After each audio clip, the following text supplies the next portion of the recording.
Amém? Amém, queridos. Outra coisa que a gente esqueceu de falar, a gente vai ter o jantar de namorados, sexta-feira. Não deixa de se inscrever lá no link do WhatsApp, tá?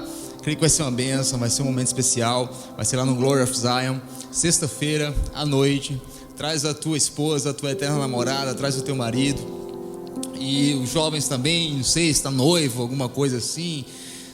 Vem, irmão, vem estar com a gente, vem estar junto. Amém?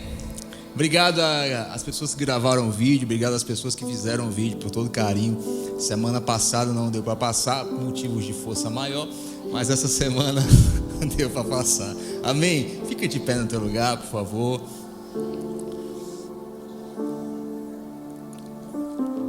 Abra sua Bíblia em Êxodo, capítulo 17.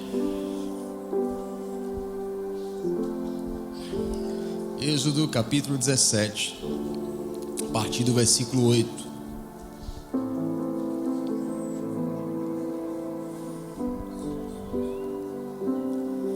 Quem achou, desachei. Se não achou, baixa o aplicativo, irmão. Antigamente a gente tinha que comprar aquelas bibliazinhas com um negócio do lado, só para quem não lia mesmo, né? Mas hoje em dia até quem não lê sabe baixar, irmão, só clica. Amém? Êxodo capítulo 17, a gente vai ler a partir do versículo 8, amém? Fala assim: sucedeu que os amalequitas, repete comigo, amalequitas, filhos do cão, vieram atacar os israelitas em Refidim. Então Moisés disse a Josué: escolha alguns dos nossos homens e lute contra os amalequitas, e amanhã tomarei posição no alto da colina, com a vara de Deus em minhas mãos. Josué foi então lutar contra os amalequitas, fala comigo, amalequitas, conforme Moisés tinha ordenado. Moisés, Arão e Hur, porém, subiram ao alto do monte. Enquanto Moisés mantinha as mãos erguidas, os israelitas venciam. Quando, porém, Moisés abaixava suas mãos, os amalequitas venciam. Versículo 12. Quando as mãos de Moisés já estavam cansadas, eles pegaram uma pedra, fala comigo, uma pedra, e colocaram debaixo dele, para que nela ele se assentasse. Arão e Hur mantiveram erguidas as mãos de Moisés, um de cada lado, de modo que as mãos permaneceram firmes até o pôr do sol. E Josué então derrotou o exército dos amalequitas ao fio da espada. Versículo 14. Depois o Senhor disse a Moisés: escreva isto num pergaminho, como um memorial, e declare a Josué que farei que os amalequitas sejam esquecidos para sempre debaixo do céu. Versículo 15. Moisés construiu um altar e chamou-lhe: o Senhor é minha bandeira, e jurou: pelo trono do Senhor, o Senhor fará guerra contra os amalequitas de geração em geração. Amém? Feche os seus olhos.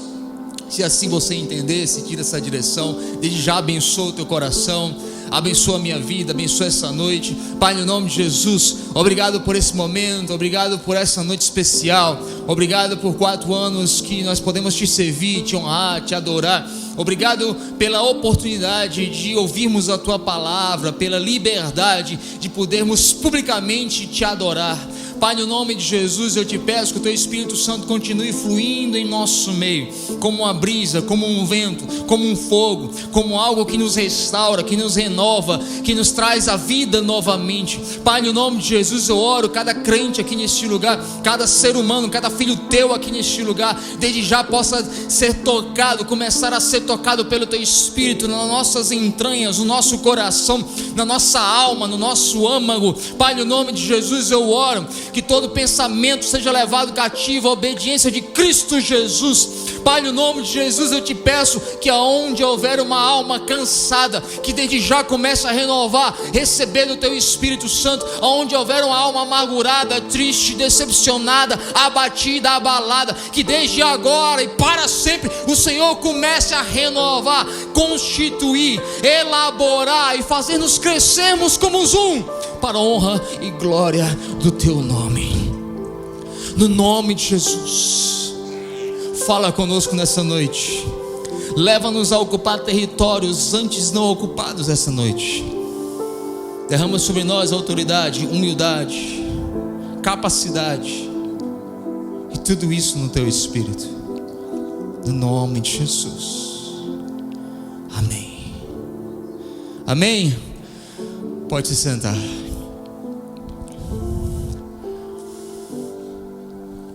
Hoje eu quero falar, continuando um pouco do que eu falei semana passada. Semana passada eu falei: a tua condição vai mudar. Repete comigo: a tua condição vai mudar. E aí essa semana um pouco tentando destrinchar the next step, o próximo passo, além daquilo que Deus quer mudar a nossa condição. Eu entendo que Deus está nos levando a um ambiente, a um contexto, de que de fato, eu sinto como se a gente estivesse em Ezequiel capítulo 3, versículo 3, quando o profeta Ezequiel está orando, buscando a Deus, face a face com Deus. Deus aparece para ele, dá uma palavra para ele. Fala comigo: uma palavra. Todos os domingos eu creio que você veio aqui receber uma palavra de Deus. Eu creio. Não só no domingo, você pode receber essa mesma palavra numa segunda-feira, numa terça-feira, numa quarta-feira, numa mesa aberta, até mesmo no salão. Onde houver um crente, irmão, disposto a falar, Deus vai falar. Mas eu tenho certeza que no domingo você recebe uma palavra de Deus. E eu sinto que é como que Ezequiel 3:3, Deus chega para Ezequiel e fala: ei, eu estou te dando uma palavra, e essa palavra na tua boca ela é doce. Fala comigo: doce. Mas no teu estômago ela é amarga. É literalmente como eu entendo que Deus está dizendo assim: ei, toda palavra que você escuta que é minha, você precisa receber, mastigar, e vai ser doce, mas no seu interior vai ser amarga. Por que amarga, irmão? Porque de fato a palavra, quando ela sai da boca de Deus, quando a gente recebe, é doce. Toda profecia, por mais que não seja aquilo que a gente desejou, elaborou, sonhou e pediu, ela é doce. Porque a profecia, ela te move, ela te anima, ela te exorta, ela te restaura, ela te traz restauração. Então todas as vezes que a palavra de Deus, ela vem da boca de Deus, fala assim comigo: come, engole a palavra.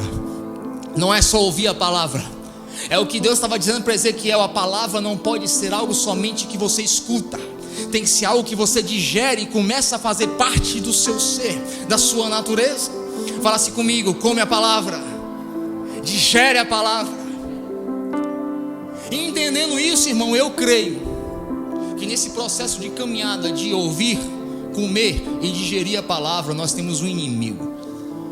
Como a gente acabou de ler, fala comigo: os amalequitas. E hoje, mais uma vez, eu vou te levar para uma jornada, e o tema da mensagem é vencendo os amalequitas. Repete comigo: vencendo os amalequitas. Como é que a gente vence? Quem eles são? O que eles tomam? O que eles causam? Voltando para Ezequiel 3:3, eu entendo que novamente a gente está num contexto em que tudo aquilo que a gente fala e come é doce. Mas Deus está nos levando a um processo de caminhar que, além da palavra que é doce na sua boca, ela precisa fazer parte do seu interior. Porque não é apenas algo que está do lado de fora, porque do lado de fora a palavra de Deus, fala comigo, traz alegria, fé. Mas dentro de nós ela é amarga. Por quê? Porque ela começa a trabalhar dentro de nós, para nos expandir dentro de nós, para que a gente comece a ficar apto a receber aquilo que o céu quer te dar. Então por isso que na boca é doce, no seu interior é amargo, porque você até recebe com alegria, mas quando ela começa a trabalhar dentro de você, ela começa literalmente a expulsar todas as toxinas carnais do seu interior, para que aquela palavra, que além de ser doce na sua boca, ela se transforme em um agente de transformação no seu interior. E é interessante que quando a gente vai para Isaías capítulo 55, versículo 11, a Bíblia diz assim: assim também ocorre com toda, fala comigo, toda palavra, não alguma ou outra, toda palavra que sai da minha boca, ela não voltará para mim vazia, uau, mas fará o que desejo e atingirá o propósito para o qual eu enviei.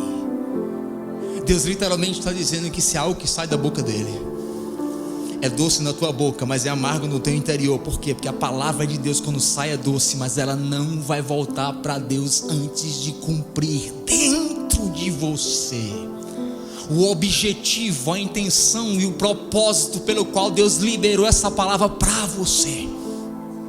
É literalmente ele te diz: a minha palavra não volta, até que além dela ser doce na sua boca, ela seja amarga no seu interior, e ela começa a devolver para o céu a razão pelo qual o céu enviou esta palavra para a terra. Quem já recebeu, irmão, a mesma palavra várias vezes? Só eu?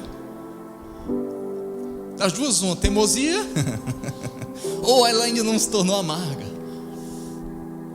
Porque a palavra de Deus, ela não volta vazia. E eu volto a te dizer, nós estamos no momento em que Deus está nos expandindo por dentro. Fala comigo, por dentro. Nos dilatando por dentro, trabalhando em nós por dentro, para mudar a nossa condição, os nossos limites e a nossa resistência. Por quê? Para que essa palavra que sai do céu e não volta vazia, que é doce na sua boca, mas que é amarga no seu interior, trabalhe em nós, para aumentar em nós a nossa capacidade de hospedar e receber aquilo que o céu quer te dar. Eu vou dizer amém, amém. E domingo passado a gente falou da pesca. Pedro estava num barco, Lucas capítulo 5, noite frustrada, pesca vazia, e a oração dele era pesca, peixe. Ele orou, Deus liberou a primeira pesca milagrosa, mas como todo mundo sabe, que estava aqui no domingo passado, creio eu, prestou atenção, aquilo que parecia milagre virou um problema, porque Deus mandou peixe, e o barco começou a afundar, e as redes começaram a rasgar. Ou seja, a rede rasgando e o barco afundando, estaria debaixo do que muita gente chama de bênção, mas para Pedro era um problema. Então muitas vezes, querido, as coisas ainda não chegaram, não aconteceram, porque o céu ainda não encontrou em você uma capacidade de hospedar aquilo que o próprio céu quer te dar. Porque a palavra ainda é só um docinho na tua boca, e quem gosta de doce permanentemente na boca é criança. A partir do momento que você amadurece, o seu paladar se torna mais amargo. Você começa a gostar de misturar doce com salgado, azedo. Porque você começa a selecionar a sua alimentação, não por aquilo que te dá alegria aqui, mas por aquilo que te transforma de dentro para fora. Não vem me dizer que café sem açúcar é gostoso, não é, mas ele te desintoxica, porque açúcar te estraga. Então muitas vezes, querido, aquilo que a gente está chamando de bênção, Deus está dizendo: se eu responder a tua oração agora, aquele clamor de bênção se transformará no teu problema de amanhã. Porque ontem era barco vazio e pesca frustrada, mas hoje é barco cheio e muito peixe, está afundando, Pedro. E é interessante notar, irmão, que as duas pescas milagrosas de Pedro, elas acontecem de forma idêntica. Elas são acontecimentos idênticos, mas em realidades diferentes. Fala comigo, acontecimento idêntico, mas em realidades diferentes. Porque a pesca de Lucas capítulo 5, fala comigo, antes da crucificação. A Bíblia diz que Deus enche até o barco, responde a oração, mas as redes se rasgam. E se ele não divide os peixes com os amigos, o barco afundava. Mas quando a gente vai para João capítulo 21, é o mesmo cenário. É o mesmo Pedro, o mesmo Jesus. E interessante, Deus dá a mesma palavra. Sobre a minha palavra lança as tuas redes. E é interessante que nessa realidade, com um cenário idêntico, aqui era pós-crucificação. Pedro tinha acabado de negar Jesus. Jesus tinha acabado de morrer. Então ele desiste de seguir Jesus e decide voltar à vida anterior. De quê? Pescador. Então nesse novo cenário, Jesus aparece de novo. Fala comigo, numa noite frustrada, num homem frustrado, de novo numa necessidade de pesca. E Jesus aparece no mesmo cenário, no mesmo barco, com a mesma palavra e diz: lança-te sobre a minha palavra, lança essa rede do lado direito, Pedro. E a Bíblia diz que Pedro olha para aquilo. Os teólogos falam que ele estava sem um manto. Eu creio que ele estava até nu, irmão. O cara estava enlouquecido. E a Bíblia diz que Pedro vê que é Jesus. Ele lança a rede no lado direito. E novamente acontece. Mas dessa vez a Bíblia diz que ele pegou 153 grandes peixes. Fala comigo, grandes peixes. Não era qualquer peixe. Não era peixe pequeno, peixe médio. A Bíblia diz grandes peixes. Versículo 11 de João 21 diz assim: embora houvesse muitos, fala comigo, muitos grandes peixes, a rede não rompeu. Você percebe que era o mesmo Pedro, o mesmo cenário, o mesmo Jesus, a mesma palavra, mas em Lucas 5 a rede se rompeu, mas em João 21 a rede não rompeu. Por quê?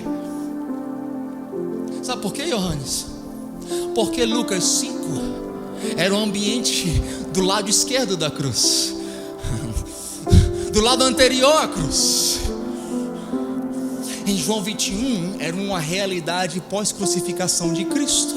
Ou seja, no milagre antes da cruz, as redes de Pedro se romperam, mas o mesmo milagre, a mesma palavra, o mesmo Jesus após a cruz, as redes de Pedro não se romperam. Por quê? Porque eu só posso suportar aquilo que o céu quer me dar se eu estiver do lado correto da cruz.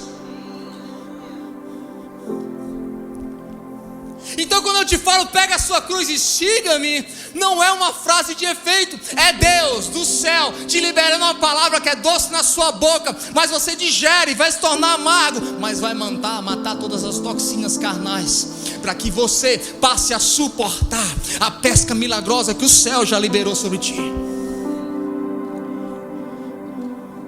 Pedro precisou entender, irmão, que do lado anterior à cruz não há suporte para sustentar aquilo que Deus quer te dar. Não importa se você é o melhor pescador, o melhor empresário, um excelente marido e um bom pai, do lado oposto à cruz não há sustentabilidade. As tuas redes vão rasgar, as tuas emoções vão romper, o teu coração vai se cansar e a tua alma vai se ferir.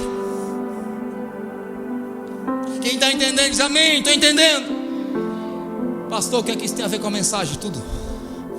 Era só a introdução. Agora eu vou aplicar a mensagem. Volta lá para o texto, Êxodo capítulo 17, versículo 18. Eu vou pular para o versículo 14. Diz assim: depois disse o Senhor a Moisés: escreve isso num rolo como memorial. Fala comigo, como memorial. Declara a Josué que farei que os amalequitas sejam esquecidos para sempre. Ou seja, o que é que ele estava dizendo? Moisés, fala para Josué, que é o teu sucessor, que aquilo que acontecer desse lado aqui do Jordão, fala comigo, desse lado do Jordão, também vai acontecer do outro lado do Jordão. A diferença é que desse lado do Jordão, desse lado da cruz, ainda não tem uma condição na terra para suportar aquilo que o céu vai dar. Mas desse outro lado do Jordão, desse outro lado da cruz, fala para ele levar isso como um memorial, porque do lado de lá eu vou encontrar condição na terra para que as redes não se rompam. Você entende? Versículo 15: Moisés construiu um altar e chamou: o Senhor é minha bandeira. Jurou pelo trono: o Senhor fará guerra contra os amalequitas de geração em geração. Agora já parou para perceber que o versículo 14 diz: eu farei com que os amalequitas sejam esquecidos para sempre. Versículo 15: o Senhor fará guerra com os amalequitas de geração em geração. Espera aí, Deus, esse povo vai ser derrotado agora ou não? Como é que Deus diz no versículo 14: e eles serão esquecidos para sempre? Aí no versículo 15: eu farei guerra contra eles para... Não faz sentido. Porque Deus está dizendo uma coisa aqui para Josué do lado esquerdo do Jordão: eles serão esquecidos para sempre. Mas leva esse memorial para o outro lado do Jordão, que eu farei guerra contra eles para sempre. Irmão, não sei você, quando eu olho essas coisas, já dá uma pincelada aqui no meu espírito. Eu fico, lá vem fofoca Holy Ghost. O que Deus está dizendo é que cada geração vai ter que trabalhar para aniquilar a memória de Amaleque, de geração em geração. O que Deus está dizendo é: a minha parte está feita, mas do outro lado do Jordão vocês vão precisar lutar com esse inimigo, dia a dia, hora em hora, momento em momento. E é interessante porque a gente precisa entender que aqui é uma aplicação contextual e hermenêutica minha. Você pode discordar, mas eu entendo e tenho convicção de que cada exército que Israel lutou no Antigo Testamento representa uma casta de demônios que a igreja luta com ela hoje. Pastor, onde é que você viu isso? Me dá tempo que eu vou te explicar. Amaleque não era simplesmente um inimigo de Israel. Ele era no físico, mas o que Jesus está dizendo, o que Deus está dizendo aqui nessa passagem é: ei, eu vou fazer ele esquecido, mas esse inimigo será de geração em geração, porque ele não é apenas um inimigo físico.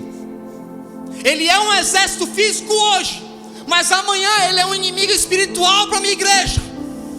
Então você precisa entender que do outro lado do Jordão eu farei batalha com Amaleque todos os dias, até o fim dos dias.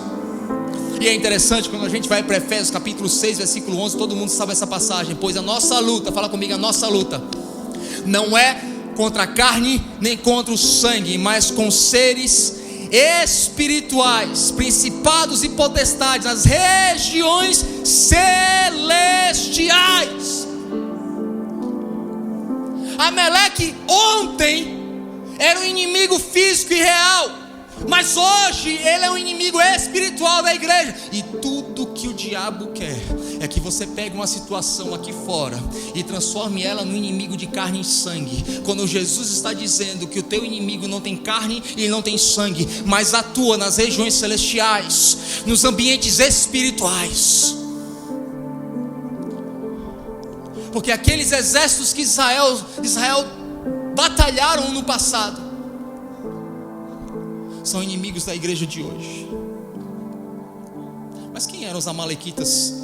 Literalmente, Amaleque era neto de Esaú, de acordo com Gênesis 36.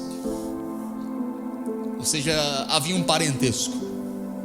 Normalmente os amalequitas viviam no deserto de Negueb. Coincidência? Onde o salmista diz: Senhor, restaura minha sorte como as fontes do Negueb.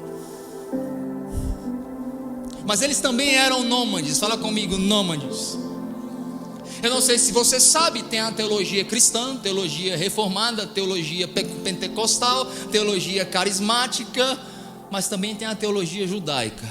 Na teologia judaica, Amaleque significa o inimigo persistente. Mas eles também dizem que é o inimigo interior.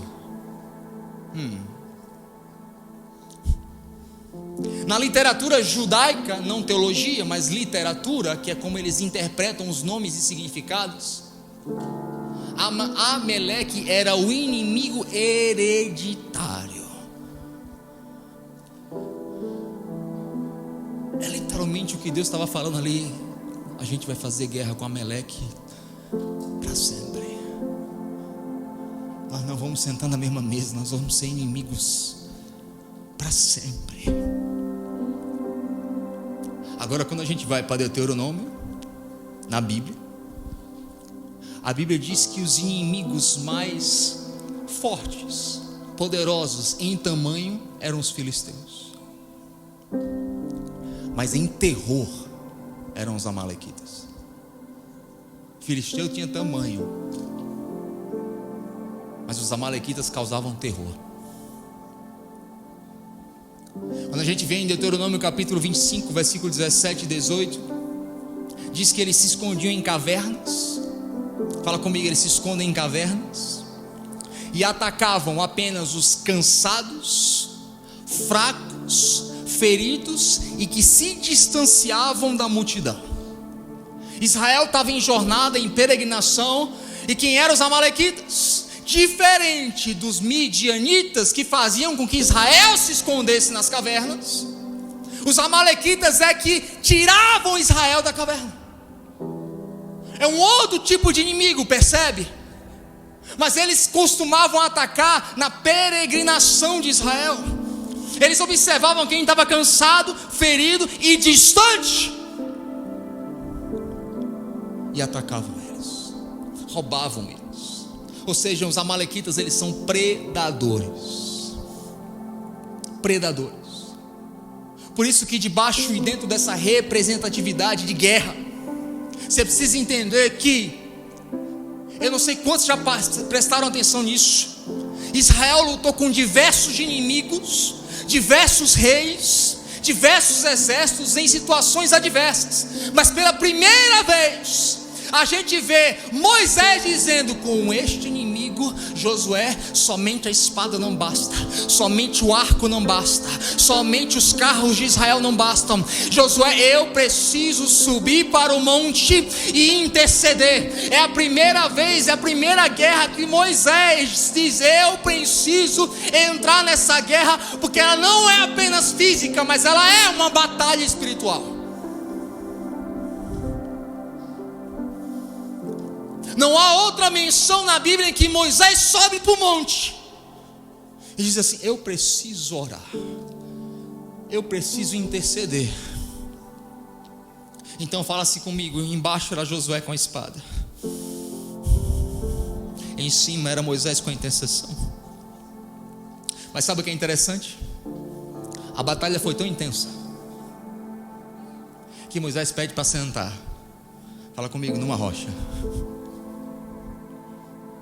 A batalha foi tão intensa que a Bíblia diz que Deus literalmente estende a duração de um dia. Quem já entrou num cerco espiritual, numa batalha tão tremenda que você fala assim: Deus, queria eu que o dia tivesse 36 horas, que a semana tivesse 14 dias, porque você parece que precisa de mais tempo para poder vencer aquele inimigo, para poder resolver aquele problema. Aqui a gente está lidando pela primeira vez. Deus literalmente estendeu o tempo do dia para que Israel pudesse vencer esse inimigo. E volto a te dizer, foi a primeira vez que Moisés sobe para interceder. Se não é Ur e Arão segurando as mãos deles, nem as mãos, irmão, Moisés conseguiria levantar. A gente não está falando de um irmãozinho simples da igreja. Nós estamos falando do homem que orava com Deus face a face. Quando ele descia do monte, as pessoas corriam de perto dele, porque olhar para a face de Moisés era olhar para a face de Deus. Da face dele saía fumaça, raios, fogo e trovão. Foi esse homem que literalmente tirou Israel do Egito com um cajado. Nós não estamos falando de qualquer um. Esse homem cansou, esse homem teve que sentar, e se não tem ajuda, não erguia nem as mãos. Cuidado, existem muitos inimigos que estão te cansando porque você está usando as armas erradas no campo de batalha errado. Porque sabe o que é interessante? A Bíblia diz, irmão,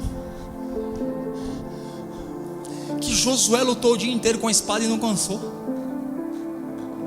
Mas Moisés sentado cansou. Como é que alguém luta o dia inteiro com a espada e não cansa? E um homem sentado cansou. Aí é interessante, quando a gente volta para a Bíblia de novo, quando Deus está transicionando de Moisés para Josué, Deuteronômio 25, 17 a 19, fala assim: lembrem-se, olha só de novo Deus falando, lembrem-se dos amalequitas que fizeram o que eles fizeram no caminho quando vocês estavam saindo do Egito.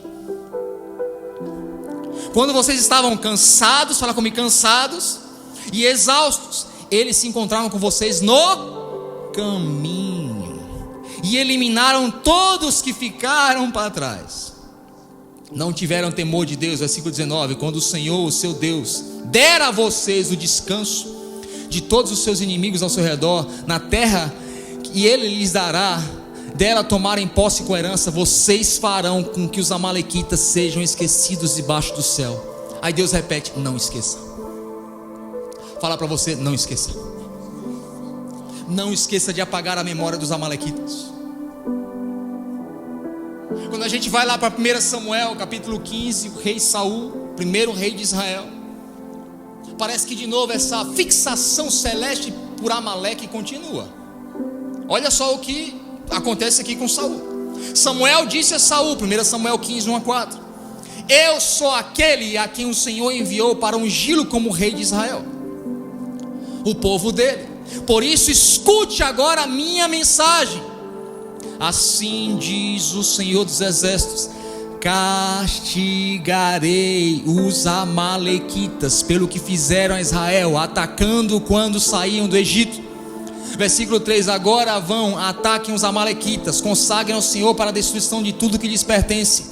Não poupem, matem homens, mulheres, crianças, recém-nascidos, bois, ovelhas, camelos e jumentos. Então convocou Saul homens e reuniu em Telaim 200.000 soldados de infantaria e 10.000 homens de Judá. Saul foi à cidade de Amaleque e armou uma emboscada no vale. Aqui é literalmente aquilo que Deus estava falando a Moisés, a Josué. Agora Deus comunica a Samuel, e Deus fala assim: agora nasceu e manifestou o homem que vai acabar com Amaleque, Saul.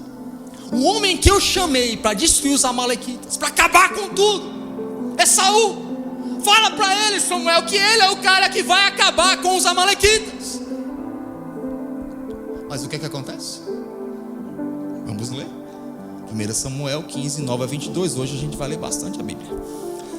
Mas Saul e o exército pouparam Agag, rei dos amalequitas, e o melhor das ovelhas e dos bois, os bezerros gordos e os cordeiros. Pouparam tudo que era bom, mas tudo que era desprezível e inútil destruíram por completo. Quem define o que é bom e o que é desprezível? Então o Senhor falou a Samuel: arrependo-me de ter posto Saul como rei, pois ele me abandonou e não seguiu as minhas instruções. Samuel ficou irado e clamou ao Senhor toda aquela noite. De madrugada Samuel foi ao encontro de Saul, mas lhe disseram: Saul foi para o Carmelo, onde ergueu um monumento em sua própria honra e imagem. Depois foi para Gilgal. Quando Samuel encontrou a Saul, disse: o Senhor te abençoe. Eu segui as instruções do Senhor. Versículo 14: Samuel, porém, perguntou: então que zoada de ovelha é essa que eu estou ouvindo dos meus próprios ouvidos? Que mugido de bois é esse que eu estou ouvindo, Saul? Respondeu Saul: os soldados, Samuel, os soldados, os irmãos da igreja, os obreiros, trouxeram dos amalequitas. Eles pouparam o melhor das ovelhas, eles que trouxeram os bois, mas foi para santificar, para sacrificar ao Senhor. Mas destruímos totalmente o que era restante. Samuel disse a Saul: fica quieto, eu lhe direi o que o Senhor me falou nessa noite. Respondeu Saul: diz-me. E Samuel disse: embora pequeno aos seus próprios olhos, você não se tornou o líder das tribos de Israel. O Senhor ungiu você como rei de Israel e enviou numa missão ordenando: vá e destrua completamente aquele povo ímpio, os amalequitas. Guerreie contra eles até que os tenha eliminado por completo. Versículo 19: porque você não obedeceu ao Senhor, porque se lançou sobre os despejos e fez com que o Senhor reprova.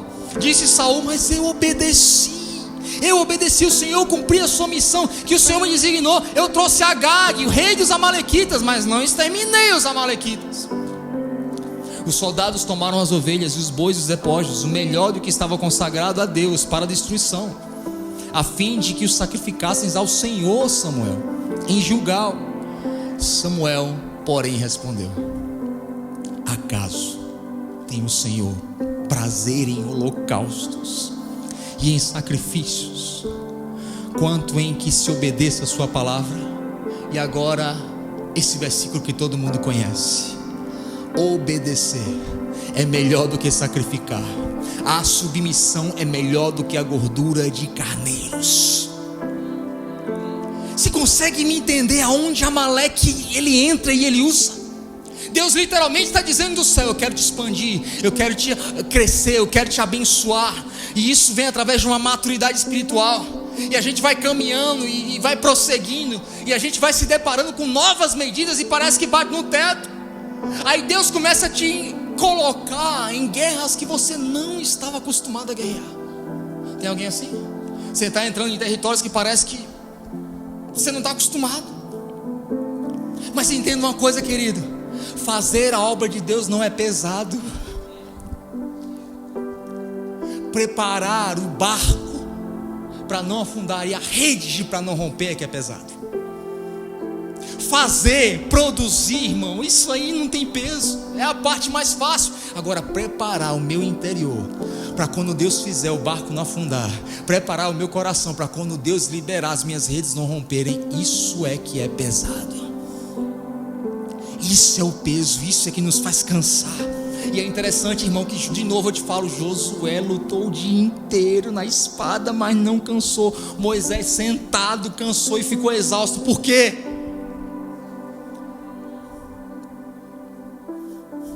Quem é dono de empresa aqui? Você é dono da empresa.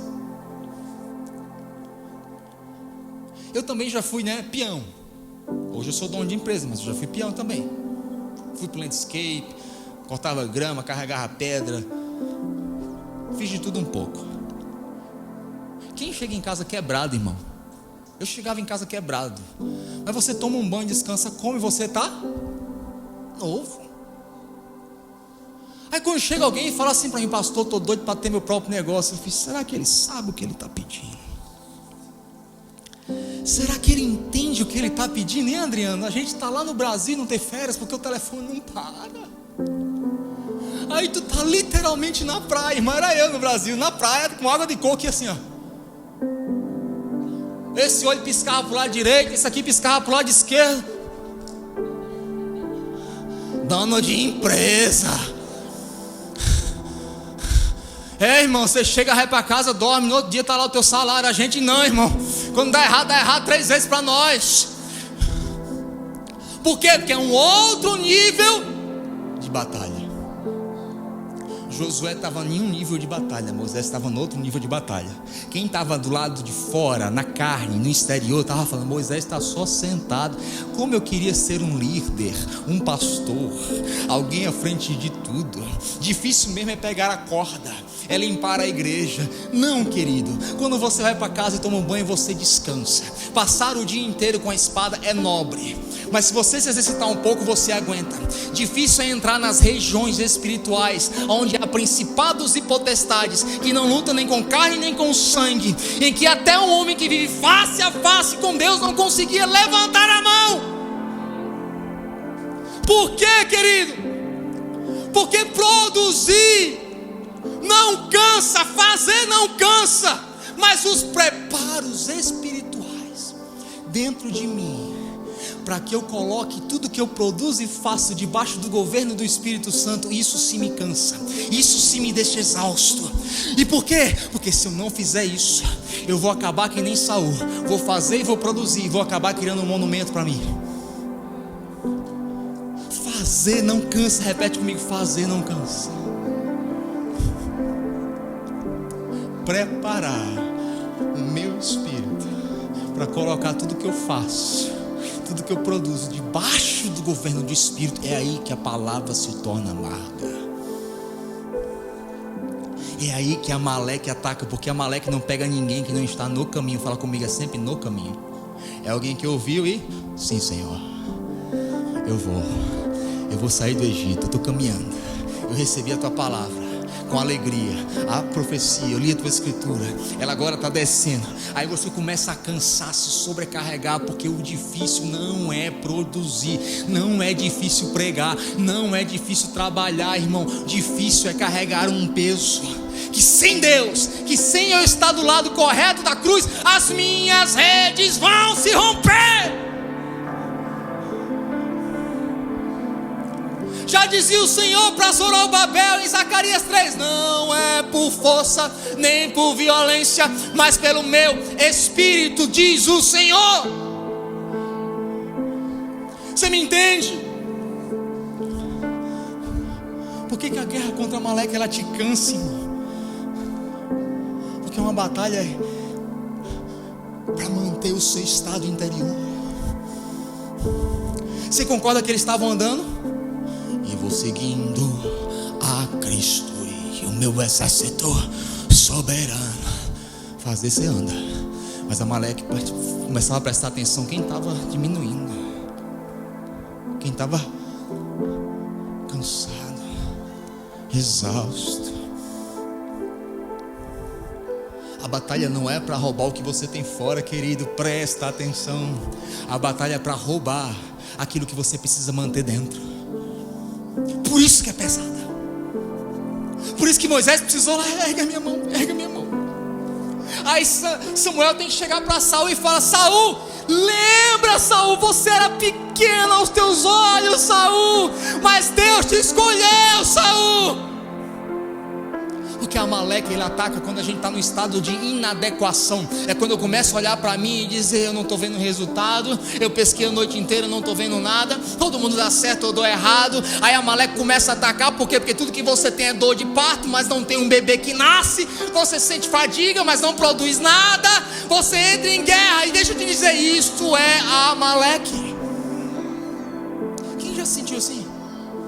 Você sentiu todas as dores de parto, mas não botou nada para fora, não deu a luz a nada. Você trabalhou a noite inteira, mas não produziu nada. Nada rompe. Você chega ao ponto da fadiga, mas nada rompe. Amaleque começa com a inadequação. Por isso que Samuel fala: lembra de quem você era, Senhor. Que o Senhor Deus te ungiu, te escolheu. Te escolheu. Saul ali começa a trajetória da decadência, porque Deus fala o que para ele? Destrói completamente. Irmão, esse é um dos versículos prediletos para todo ateu usar essa palavra contra a fé, porque ele fala assim: o teu Deus é um Deus que mata criança e recém-nascido. Mas Deus falou ou não falou isso? E por que Saul fala: não, eu trouxe o rei vivo? Porque havia uma glória cultural daquela época, que quando você conquistava uma nação, você tinha que trazer o rei vivo, ou sem um dedo, ou sem os olhos. Saul não queria obedecer a Deus. Saul queria o favor da palavra de Deus. Você entende que é melhor obedecer do que sacrificar?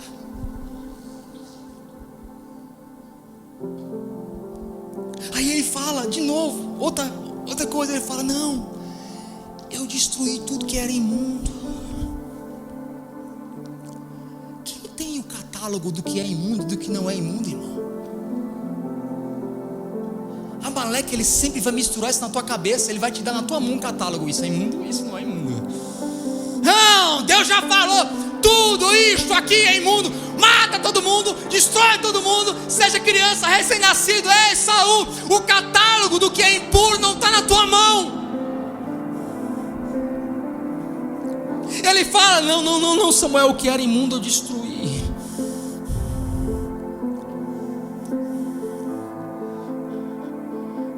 Deixa eu te dizer uma coisa, fala comigo hoje. Nessa hora que Deus quer te expandir, que Deus quer te abençoar, que Deus quer te colocar em lugares mais altos, existe uma estação que Ele está te levando, que você vai ter que abrir a mão daquilo que até não parece imundo, mas não cabe mais na nova estação que você está entrando. É isso que Deus está dizendo através de Samuel. Saul, eu sei, até parece imundo. Saul, eu sei, mas isso não cabe mais, Saul. Joga esse catálogo fora, Saul. Não, isso eu posso, isso eu não posso. Quem definiu isso? Não.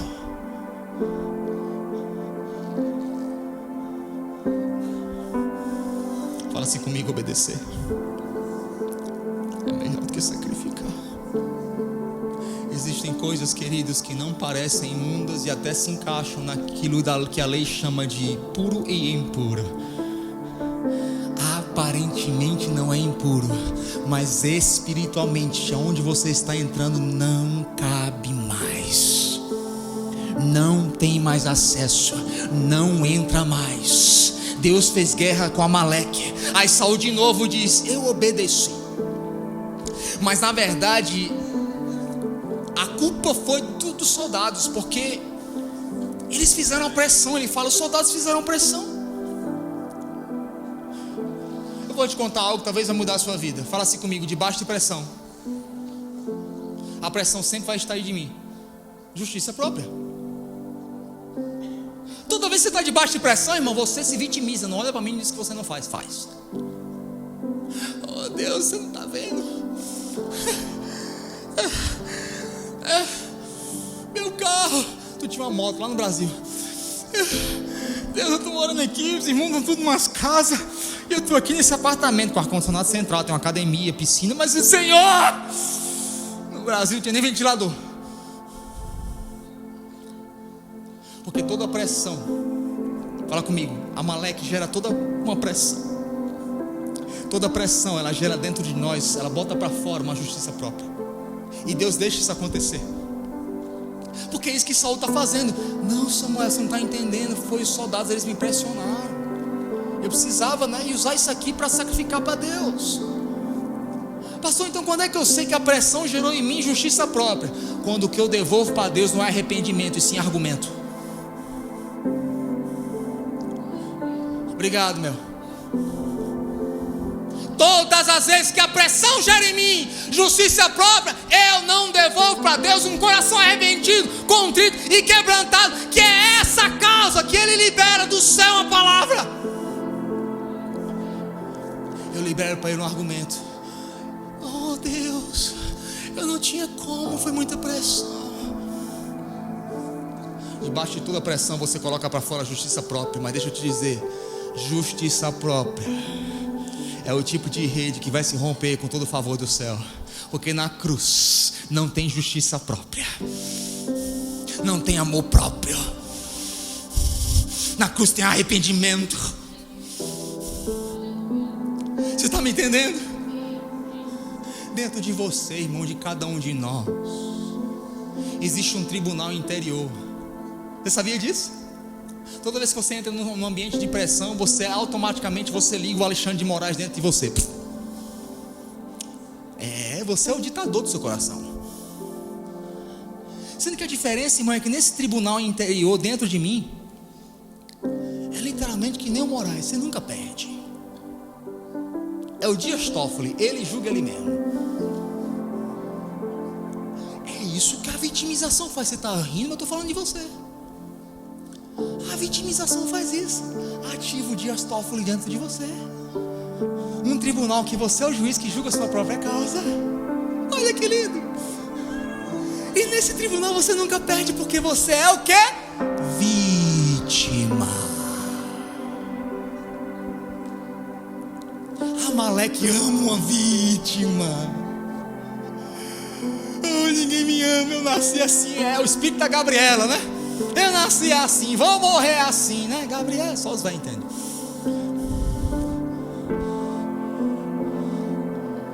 Ah, pastor, você não entendeu a minha vida. Se eu contar a minha história. Ei, irmão, fica calado. A pressão não quer gerar dentro de você uma vítima, quer gerar dentro de você um conquistador. Para de se vitimar. Fala para você, para de se vitimar. Por quê? Porque a verdadeira guerra, ela não está no que você perde lá de fora, mas nas indignações que a pressão gera dentro de você, do lado de dentro. Essa é a verdadeira guerra. Quando você fica revoltadinho, indignadozinho, revoltado com a terra, com o mundo, com a igreja, com o Trump, com os Estados Unidos, com o Brasil, com o Bolsonaro, com o Lula, com o irmão que olhou assim, com o irmão que falou acolá. Ei! A tua luta não é contra a carne nem contra o sangue, mas contra principados e potestades nas regiões celestiais. E tudo que ele quer é alguém que está no caminho, que começa a ficar cansado, exausto e se distanciar do bando. Por quê? Porque quando você ativa aquela situação no seu tribunal interior, você está sempre o correto, você é sempre o certo, ninguém errou, ninguém fez nada, você é uma vítima.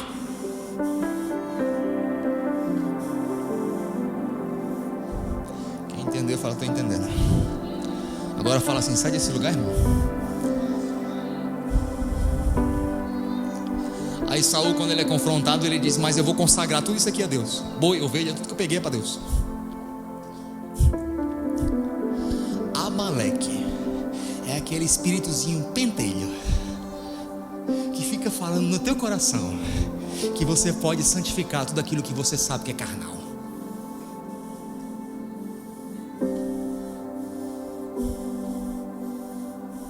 Para de dar nome de santo aquilo que você sabe que é carnal.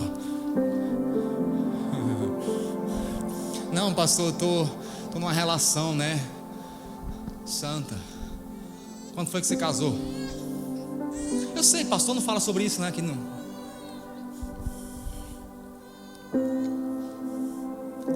Esses dias eu vi um pastor falando assim, e eu volto a te dizer, eu quero te dar um contexto. Jesus ama todo homossexual, você sempre será bem recebido aqui, e nós amamos todos os homossexuais, mas a minha Bíblia abomina o homossexualismo. Essa semana eu vi um pastor americano bem conhecido, ele falou assim: eu não posso dizer que um casal homossexual que se ama, mas não comete o ato, é pecado. Ah, que lindo, que fofo. Para de santificar aquilo que não é santo, aquilo que é vil, aquilo que é carnal. Não tente santificar um ato de carnalidade do lado de fora, porque tem aparência de cumprimento de lei do lado de fora, mas do lado de dentro você sabe, e eu sei que é desobediência.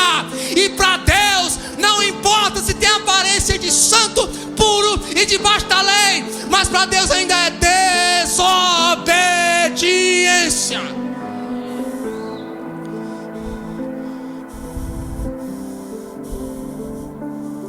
Essa é a guerra. Não é para roubar teu carro, não é para tirar teu visto, é para que você entre num caminho de desobediência, porque você se torna presa fácil para Amaleque.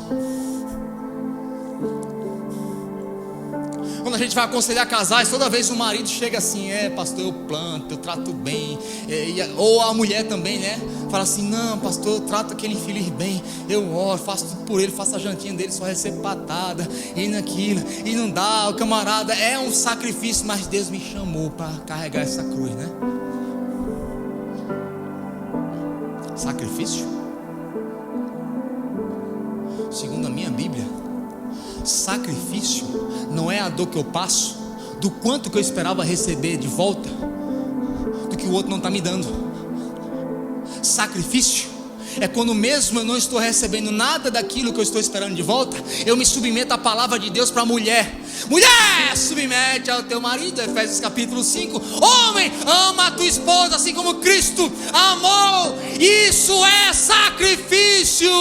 Não é quando eu estou numa jornada e não estou recebendo aquilo que eu esperava de acordo com aquilo que eu plantei, mas quando mesmo assim eu me submeto à palavra, não estou esperando nada em troca, porque a Bíblia diz: mulheres, se submetam aos seus maridos.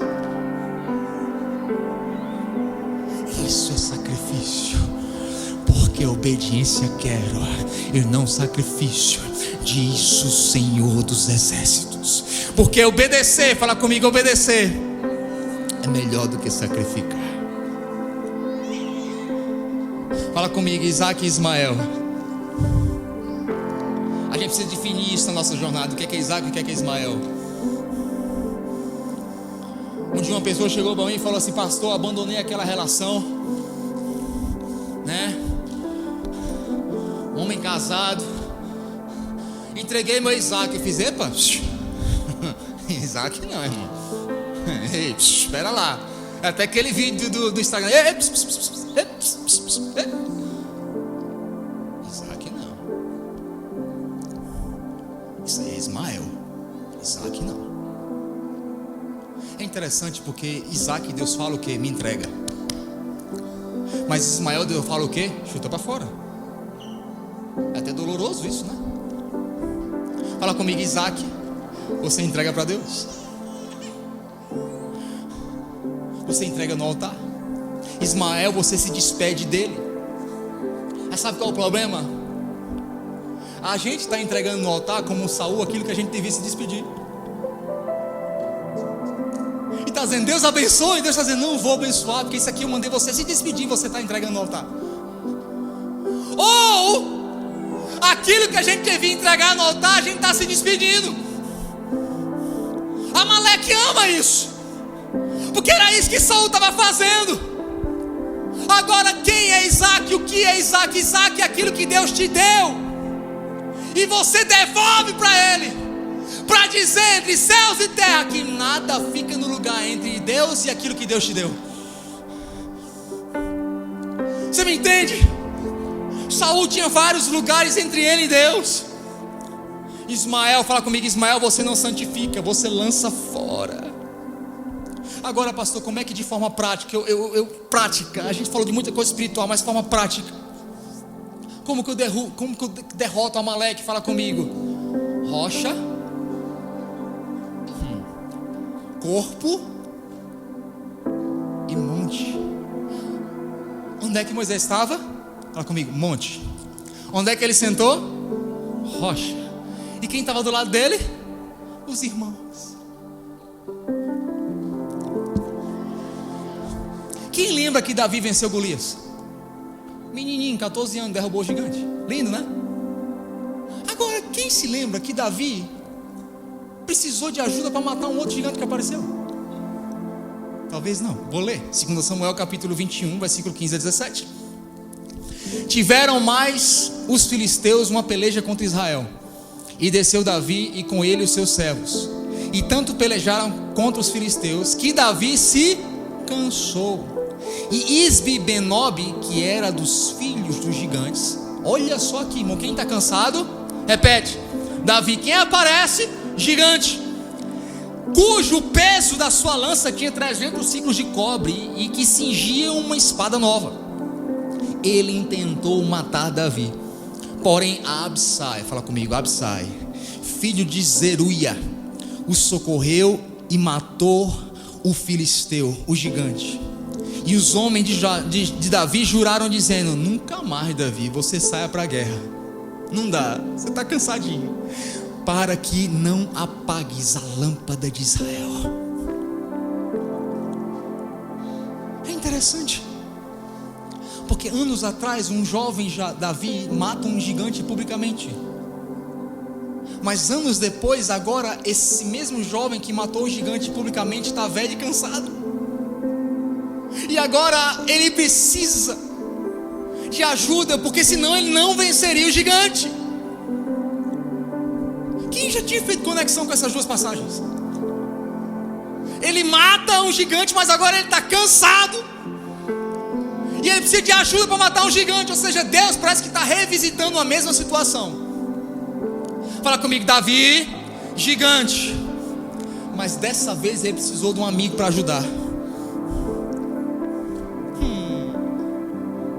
Querido, deixa eu te dizer, até aqui você chegou, e você com muita coragem e ousadia matou gigante com pedra, destruiu filisteus, destruiu amorreus, lutou contra amalequitas, porque você tinha força. Fala comigo, força, coragem e vigor. Nós como igreja geral, eu falo isso, o corpo de Cristo, nós estamos nesse ambiente aqui. A coragem nos trouxe até aqui, o favor nos trouxe até aqui, mas nós chegamos num ponto em que a coragem não vai mais te dar acesso.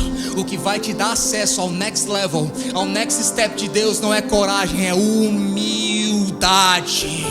Humildade para dizer: ei, ontem eu estava cheio de fogo, cheio de glória, estava possesso, eu matei aquele gigante sozinho, mas hoje, Rafael, eu estou precisando de ajuda, cara, eu estou cansado, eu estou afadigado, mata esse gigante para mim. Onde é que Amaleque ataca? Em quem está só. Se Davi está sozinho, ele teria sido assassinado por aquilo que ele era muito bom em matar.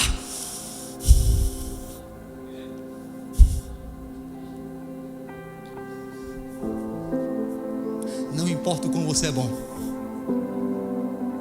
nessa sua jornada sozinho, Amaleque está esperando numa caverninha da sua alma a hora certa que você vai se cansar, ficar exausto e se afastar da manada. Fala comigo, rocha, monte. Eu não sei se você entendeu, porque por mais que Moisés era um grande profeta, vivia face a face com Deus, ele precisou de gente do lado dele para erguer as mãos dele. profeta igual a ele, não era pastor, não, irmão, era gente. Deixa eu te dizer, talvez o que você precisa para sair desse seu lugar é gente que vai erguer tua mão, porque tudo que você precisa é alguém que erga as tuas mãos e diga: erga as tuas mãos, porque essa batalha não é contra a carne nem contra o sangue, mas contra principados e potestades nas regiões celestiais. E à medida que você erguer as suas mãos, você avança.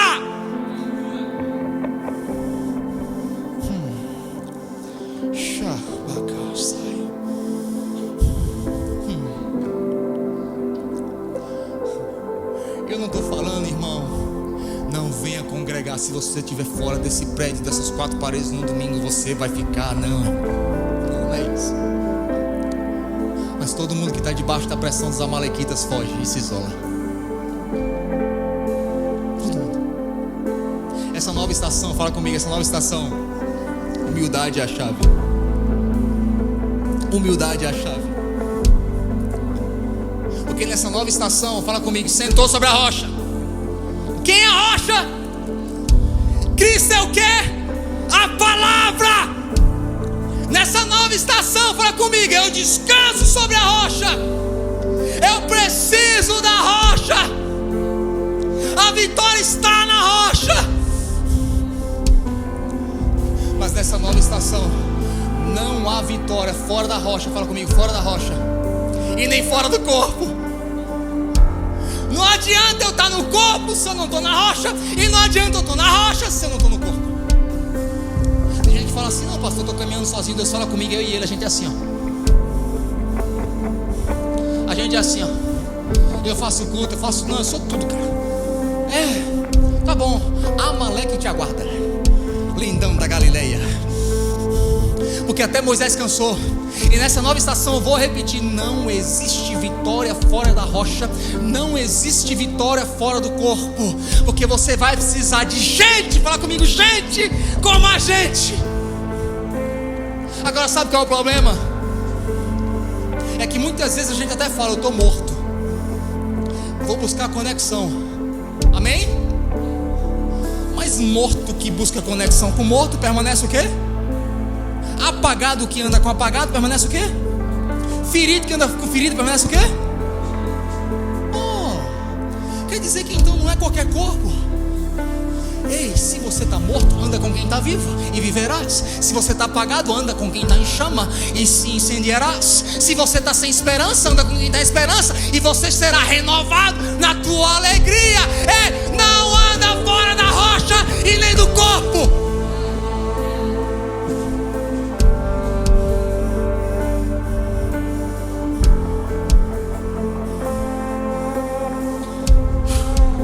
Fala comigo, rocha, corpo.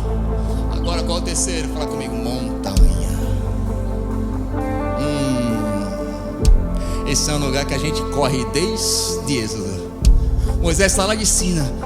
Come up here. Vem. E o povo faz o quê? Moisés fala, tu e ele aí, nós não queremos subir não. Mas o que é que derrota Amaleque? Fala comigo, rocha, corpo e monte. My God, my God. Essa parte que eu vou te falar agora vai parecer heresia. Só vai parecer. A irmã já está ali assim, ó. Mas você me dá um voto de confiança. Eu tenho 3 mestrados em teologia, irmão. Tem o risco de falar besteira, mas é um risco pequeno, amém? Tu toma manjaro e não está com medo. Irmão, eu estava hoje de tarde preparando essa palavra. Quando eu fui para esse terceiro ponto, eu já estava finalizando. É a rocha, é o corpo. Aí Deus falou: não, tem um terceiro elemento, um monte. Moisés não foi para qualquer lugar, ele foi para um monte. Onde é que é a nossa batalha? Aqui?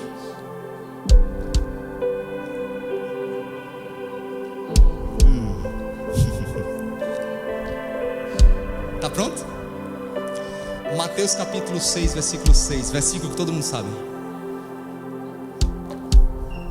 Mas tu, quando entrares no teu quarto, fecha a porta e ore ao teu Pai que está em secreto.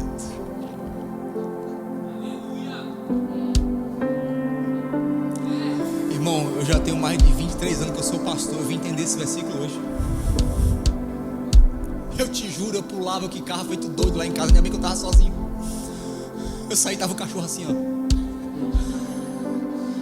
Ele entende o mistério. Eu falei, eita, fala assim comigo, eita. Como um bom teólogo eu lembrei. Em Israel, a arquitetura de Israel, em um compartimento interno tinha porta. Eles tinham um véu. E todos os quartos tinham janelas. Fala comigo, janela. Mas olha o que aqui Jesus fala.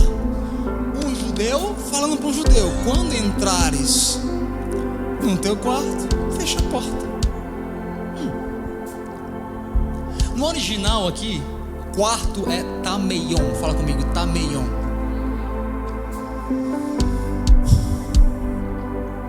Sabe o que era o tameion? Era o único lugar da casa, Túlio, que tinha porta e não tinha janela. Fala assim comigo, todos os lugares internos tinham véu e janela. Tinha acesso para entrar, acesso para sair. Mas o tameion, que é o que Jesus no original aqui está assim: mas tu, quando entrares no tameion, fecha a porta e ora teu Pai em secreto. O que era tameion, pastor? Tameion era o lugar mais simples da casa, mais pequeno da casa, mas era o único lugar que tinha porta, porque era o único lugar da casa que guardava algo que de fato, se eles perdessem, colocaria a família em risco.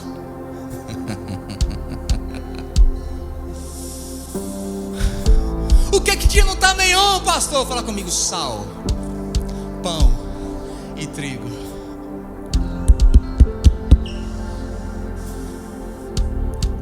Sabe o que eu entendo?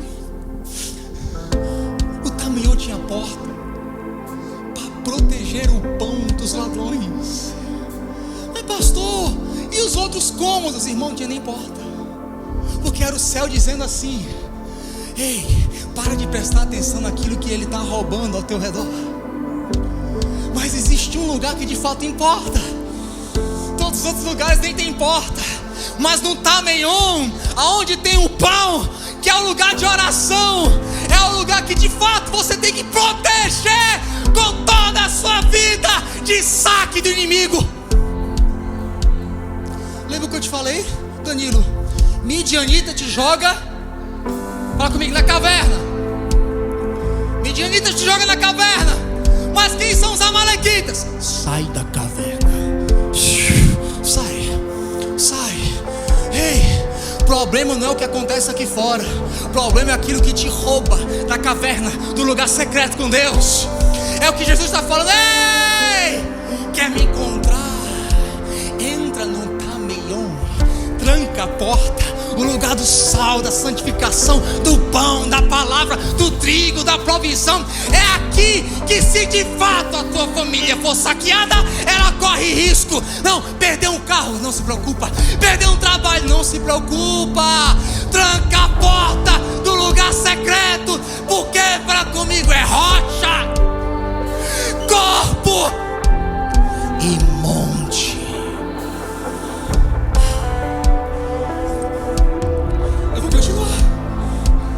Fala comigo, tranca a porta. Aí sabe qual é o problema hoje? A gente é um monte de casa bonita, discurso cheio, mas com o celeiro vazio.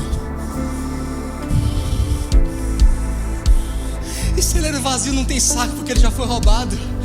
Fala assim comigo, é muita casa bonita, muito discurso cheio, de celeiro vazio, muito barulho sem pão.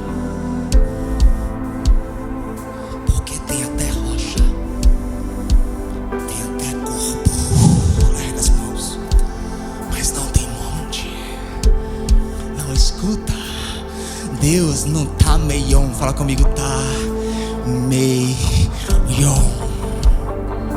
E fechar a porta aqui, irmão, eu achei que era isso, que era me isolar do mundo. Teve uma época que eu tava tanto no tameion que eu parecia um mermidão. Não tinha amigo, não tinha nem esposa. Mas fechar a porta não é se ausentar do mundo. Então o que é, pastor? Me pergunta o que é. É impedir que o mundo governe o teu interior.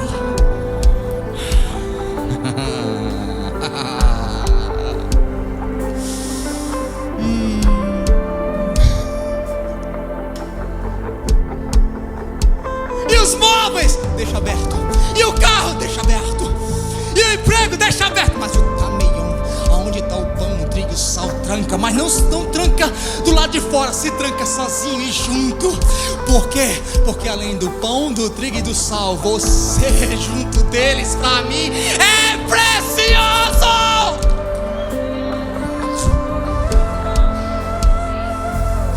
Sabe o que Deus está dizendo? Na minha casa, onde há muitas moradas, tem o tameion, onde eu guardo o sal, o pão e o trigo. E você, Pedro, eu deixei o diabo te peneirar, mas na tua vida ele não toca.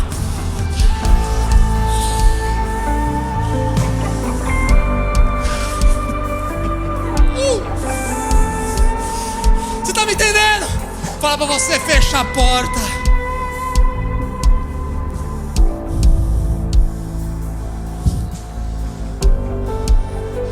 Zacarias capítulo 12, versículo 6 diz que Israel estava sitiada, cercada por um inimigo.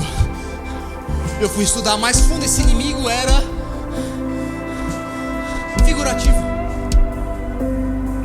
não existia, era uma profecia. Fala comigo, circuncidada, cercada. Tem muita gente, irmão, que muitas vezes a gente está debaixo de um cerco espiritual, tentando destruir coisas dentro de nós. Mas não é um inimigo, fala comigo, de carne e de sangue. Por quê? Porque o inimigo que de fato batalha contra você, ele não quer ocupar territórios, ele quer cansar teu coração. Porque ele sabe que você com o coração cansado, com o sofá que você ama, com a televisão que você quer, com o carro que você sonha, você não visita o tameion. Mas você sem nada, com o coração borbulhando, você pode ter perdido tudo, mas não perdeu nada.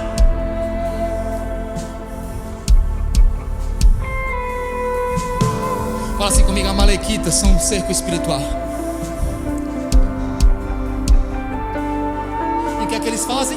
Fala comigo, diariamente contestam dentro de nós as promessas de Deus.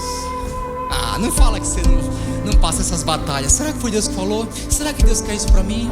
Será que é agora? Será que não era? Será que eu vi direito? Amaleque, ele está trabalhando no teu interior para você contestar as promessas de Deus todos os dias. Aí eu estava hoje, Miquel, falando assim: Deus, qual é a resposta então para o povo sair do cerco espiritual, Deus? Olha o que ele diz para Zacarias: a solução de acabar com tua guerra, com os teus problemas. Quem quer? O que você quer? Levanta a tua mão, querido, eu vou te dar uma solução que Deus deu, não sou eu. Zacarias 12:6. Está debaixo de cerco, de pressão. Olha o que Deus fala: naquele dia farei com que os soldados de Judá sejam semelhantes a um braseiro no meio de um monte de lenha, como uma tocha incandescente. Aonde? Braseiro aonde? No monte. Como uma tocha incandescente entre os gravetos. Eles consumirão à direita e à esquerda todos os povos ao redor, mas Jerusalém permanecerá intacta em seu lugar. A resposta do céu para a tua vida não é diminuir o cerco fora, é aumentar, o fogo dentro. É o tameion, é a rocha, é o corpo e o monte. Quer resolver o teu problema? Vai, tranca no teu quarto, busca o Senhor que está em secreto, entra chorando, desanimado e sai lá. Meu Deus do céu, me dá um gigante que eu quero matar. Por quê? Porque ele não vai diminuir o cerco, ele vai aumentar o fogo. Porque o verdadeiro problema não é o tamanho do inimigo fora, mas é o tamanho do teu fogo dentro.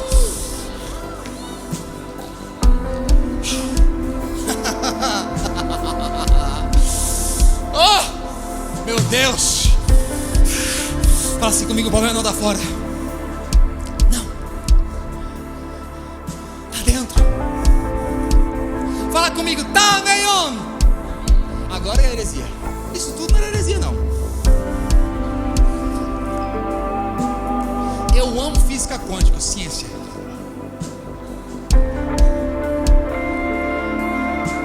Recentemente eles descobriram que tem uma quarta dimensão. Fala comigo: quarta dimensão.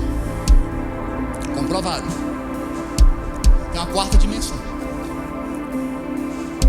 E aí eles passaram 3 anos para entender o que? Como é que a gente se comunica com essa quarta dimensão. A gente sabe que ela existe.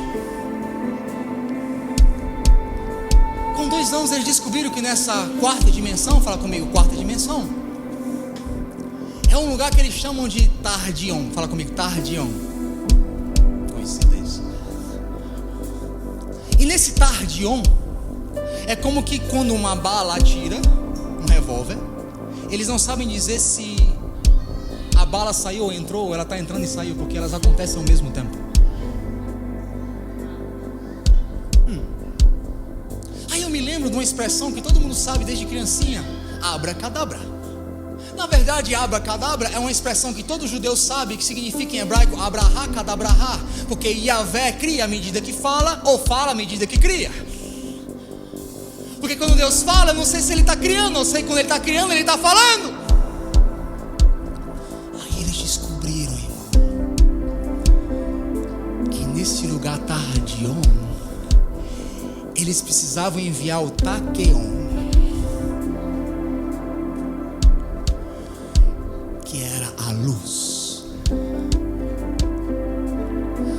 O Taqueon, que é uma partícula na velocidade da luz, porque ela carrega a luz, foi o único lugar que conseguiu acessar essa quarta dimensão, que ninguém sabe que quando a bala sai, ela já está voltando. Fala comigo: tá, Meion.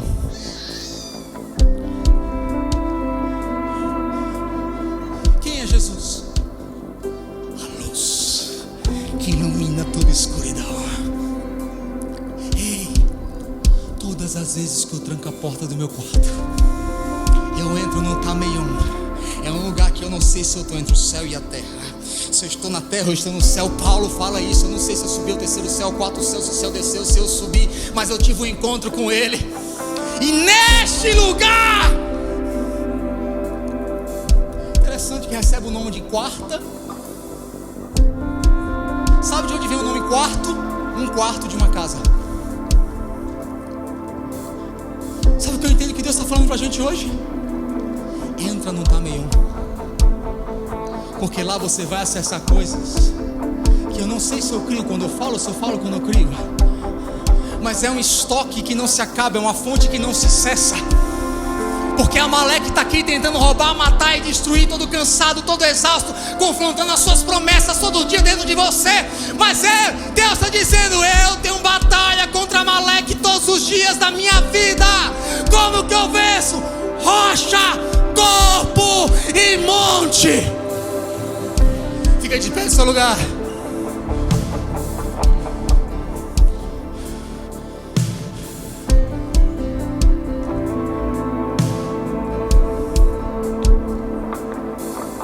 Salmos 46, 8 a 10. Vinde, contemplai as obras do Senhor, que desolações tem feito na terra.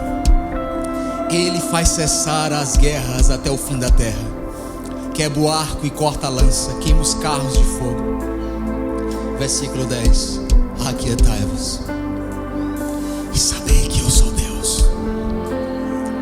Sabe o que é que Deus está dizendo? Cuida do lado de dentro, que eu estou cuidando do lado de fora. Amaleque é um inimigo hereditário, um inimigo persistente, um inimigo interior. Ele não está querendo roubar tuas colheitas fora. Ele está querendo te tirar do lugar onde elas não se acabam. A caverna de Deus, no lugar de Deus. Fala comigo de novo: rocha, seja fiel à palavra, descanse sobre a palavra. Fala comigo: corpo, tenha gente do seu lado. Mas fala comigo: monte, não adianta eu ter uma palavra e ser o amiguinho de todo mundo se eu não estiver no monte, irmão. e trancar a porta do meu quarto, eu não avanço, eu não persisto. Amém?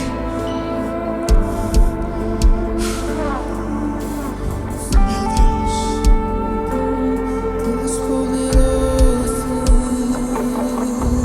Santo, Santo, Santo, Deus poderoso.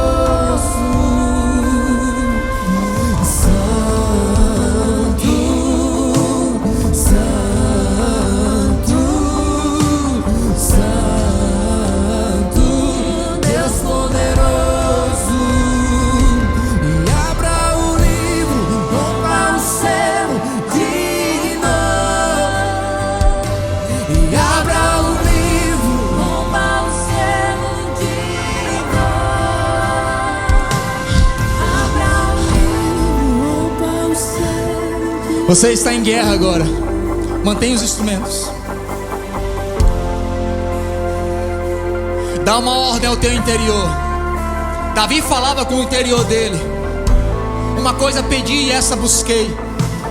Dá uma ordem ao teu interior. Sai cansaço, sai exaustão.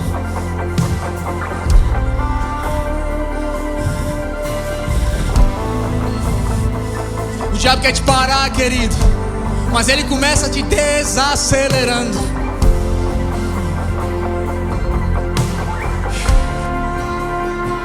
E eu vou repetir essa palavra: Deus não vai diminuir o cerco, mas Ele vai aumentar o fogo. Por quê? Porque Amaleque detesta fogo. Santo, Santo,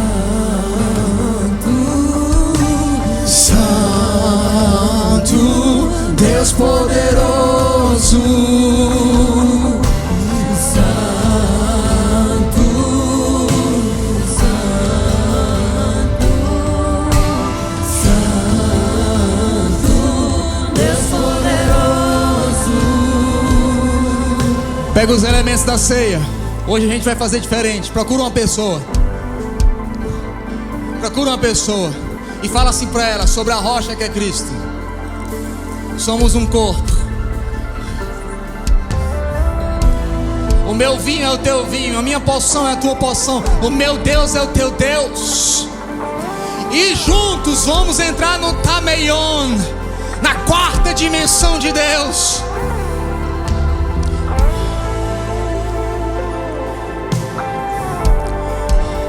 Senhor Jesus, obrigado pelo teu sangue. Teu sangue carmesim. Uau.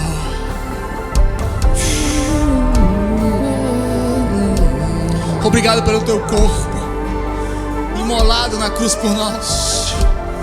Pega o pão, querido, e fala para a pessoa que está do seu lado, fala assim: meu pão é o teu pão. Porque nessa quarta dimensão, nesse Tameion, onde Deus guarda pão, sal e trigo, a igreja habita junto, querido. Porque se o Pai é nosso, o pão é nosso. Se deixava uma noite aqui, irmão. Você entende esse novo nível de entendimento do lugar secreto? Se o pão é nosso, o Pai é nosso. Se o Pai é nosso, o pão é nosso. Pode comer o pão.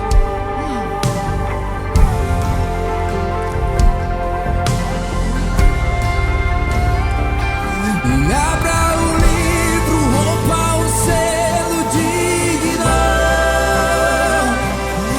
Abra o livro, rompa o selo digno. Abra o livro, rompa o selo digno.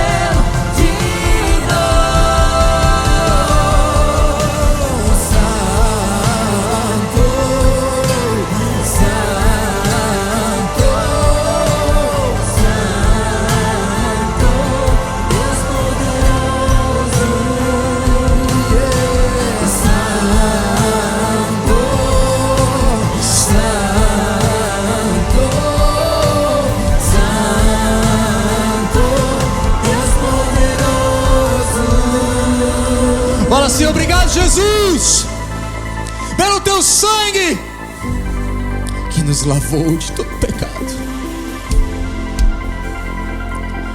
Porque um morreu por todos, Paulo diz: convém que todos morram por um. Pode beber.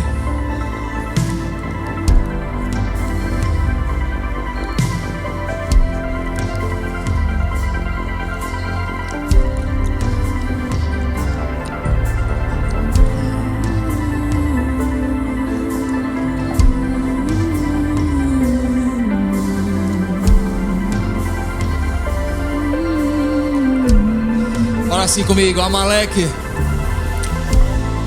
hoje não. Not today. Eu não estou desacelerando, eu estou andando. Eu não estou me afastando, eu estou junto. Eu não deixei a rocha, eu não deixei o corpo, eu não deixei o monte. Esse é o segredo da tua vitória, crente.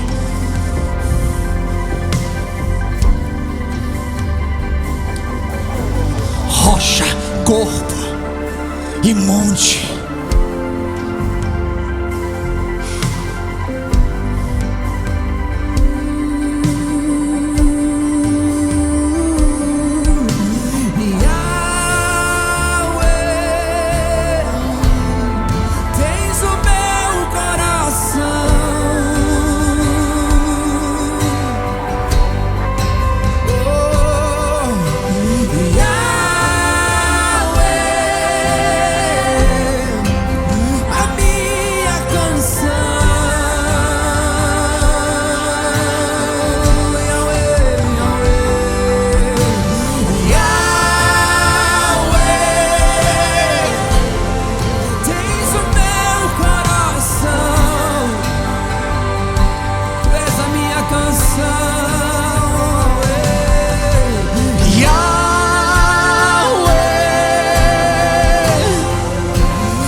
Ei, qual foi a preocupação dos soldados de Davi?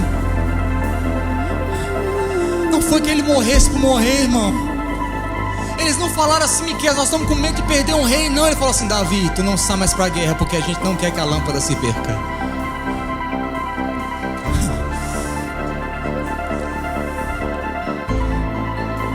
Amaleque é aquele espírito que vem para roubar a chama, irmão. Porque ele sabe que você sem chama desacelera, fica exausto, fica cansado e se distancia. Mas eu oro hoje, que nem que seja uma fagulhinha, uma pequena vela ainda altera o ambiente.